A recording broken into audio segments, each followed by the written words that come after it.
I cried a lot yesterday night because everything I've tried to hold inside finally broke through the walls I built around it. The stillness of my chambers made it impossible to hide behind duties or appearances, and for the first time in months, I let myself feel every bruise that had been quietly forming inside me. There is a peculiar loneliness in being expected to remain unshakable, to smile when your heart is trembling.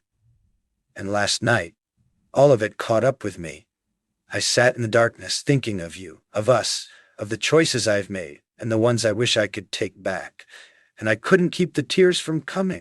I cried because I missed the simplicity we once had before the noise of titles and expectations tried to swallow us whole. I thought about the quiet conversations we shared when the world wasn't looking, about the way you used to lean your head against my shoulder, as though nothing beyond that moment mattered. I longed for that calm, for the peace I felt whenever I could forget that I was supposed to be more than a man who loved a woman with his entire being. The weight of pretending I'm always composed has become a burden heavier than I imagined. I cried because I fear I have not protected us well enough from the storm outside these walls. Every whisper in the palace, every rumor that slips through the marble corridors, seems determined to chip away at what we've built. I have tried to shield you, to stand between you and the shadows that come with a crown, but last night I wondered if I've done enough, or if I've already lost too much ground to reclaim. There's a helplessness in that thought that unsettles me more than I can admit in daylight.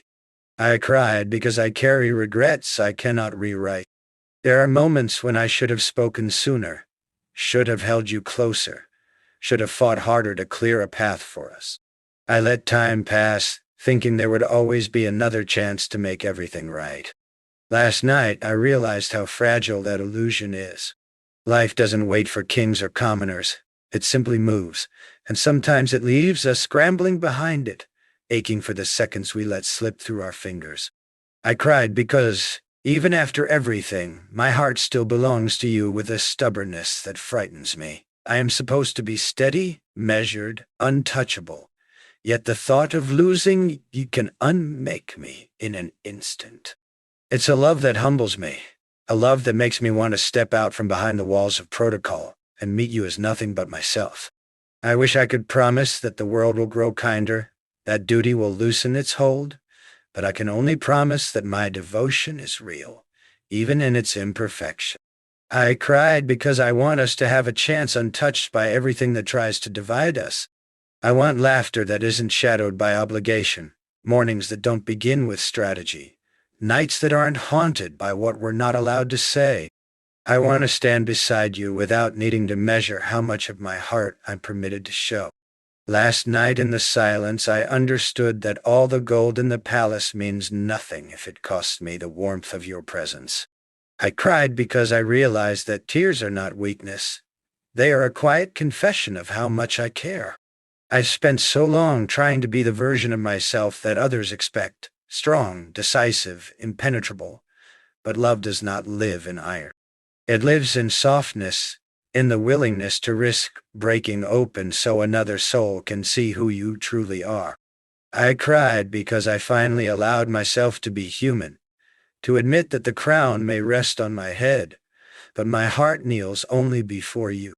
I cried because I'm still learning how to be brave enough to tell you everything without wrapping it in measured words. I want to speak plainly, to tell you how much I need you, how much the thought of your absence gnaws at every quiet moment. I want to stand in front of you, unguarded, and trust that you will see not just a prince, but a man who wants to build a life that feels real, even in the glare of the throne. I cried because somewhere beneath all the noise, I still believe we have a chance to write a story that isn't dictated by anyone else's script. It will not be perfect. Nothing ever is. But it could be ours. A place where love is stronger than the expectations that try to strangle it. Last night, as the tears fell, I understood that everything I want begins with a single step, telling you honestly that you matter more than the image I've been taught to protect. And I cried because, despite the ache, there is hope. Hope that you will listen to the words I've finally found. Hope that you will see the sincerity behind them. Hope that together we can still reach for something truer than the life that has been drawn out for us. My tears were not just sorrow, they were also a prayer that somehow, against all odds, love can still carve out a place where we belong. Every thought that kept me awake last night was wrapped in memories of you. The way your laughter can dissolve the heaviness in any room. The quiet strength you carry when you think no one is watching. I replayed the smallest details, the warmth in your eyes, the way your voice softens when you're trying to calm a storm inside me.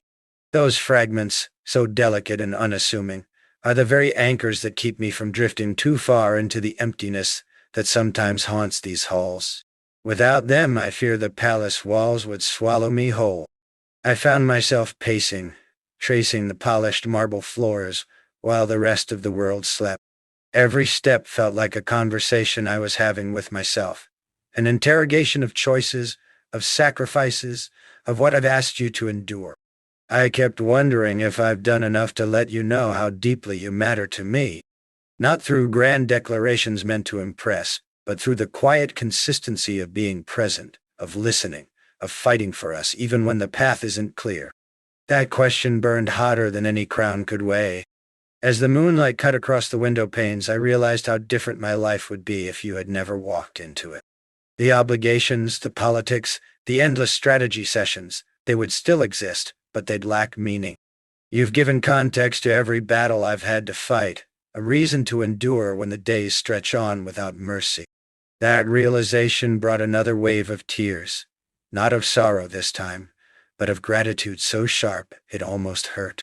I kept thinking about the unspoken rules that have governed our lives, the glances we've stolen instead of words we wanted to say, the caution we've wrapped around our love as if it were porcelain that might shatter if exposed. There's a tenderness in that secrecy, but also a cost. It builds walls inside us, walls that keep us from standing fully in the light together. Last night I questioned how much longer I can allow those walls to stand before they become a prison neither of us deserves. My heart drifted to the moments when I've seen you doubt yourself, when the weight of whispers and expectations has left you looking for solid ground.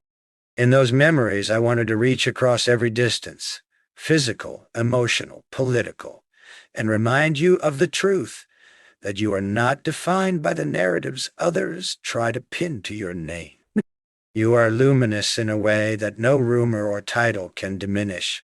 It pains me that I haven't always been able to shield you from the cruelty that comes with being close to someone in my position. There was a point, deep into the night, when I imagined what life might look like if we chose silence over bravery, if we let fear dictate our steps. The image of a future without you standing beside me hollowed something inside my chest. I realized then that even the thought of losing what we built is unbearable, more devastating than any scandal or failure I could face in public. That clarity carved through the fog like sunlight breaking over the horizon. I also thought about the promises I want to make you, not gilded ones etched in ceremony, but promises of presence, of honesty, of partnership that doesn't falter when the crowd turns. I want to promise that when storms come, and they always do, I won't retreat behind my rank or my duties. I'll stay steady and unhidden, because loving you is an accessory to my life. It's the spine that holds it upright. What last night taught me as I finally let my emotions speak is that vulnerability isn't a flaw in someone tasked with leadership. It's a compass, pointing toward what deserves protection most fiercely. My tears were a quiet rebellion against every lesson drilled into me about strength being synonymous with silence. They were a declaration that some truths, the ones about the heart, deserve to be spoken, even if the voice trembles. And as dawn approached, a fragile peace settled over me. It came with the understanding that while I cannot rewrite the past or erase every hurt, I can choose how I move forward. I can choose to let you see me as I am, imperfect, still learning but wholly devoted. That choice feels both terrifying and liberating, like standing at the edge of something vast and knowing the leap is worth the risk. More than anything, I want you to know that everything I endured in the quiet last night was for the sake of clarity, Clarity about us, about the life we're trying to build against odds that sometimes seem insurmountable. The tears were a testament to the depth of what I feel for you, a reminder to myself that love, when it's real, is worth every sleepless night, every crack in the armor, every moment spent choosing it again and again. Even after the sun crept over the horizon, I stayed awake, staring at the ceiling, trying to gather all the scattered pieces of what I had felt. There was something cleansing about the tears I had let fall. They weren't just sorrow. They were a quiet declaration that my heart still beats beneath all the layers of duty, expectation, and protocol. For so long I've worn composure like armor, and last night it cracked. I realized that every breath I take is bound to the hope of building a life with you that's honest, no matter how fragile honesty can feel. I kept thinking about how our story has never been simple. From the moment our paths crossed, we've had to fight for every second together, against rumors, against schedules, against people who couldn't see what we saw. Yet even in that chaos, you've been a lighthouse. Your presence has given shape to my days, even the ones that demanded every ounce of strength I had. To lose that would be to lose myself, and that thought pressed heavier on me than the crown ever could.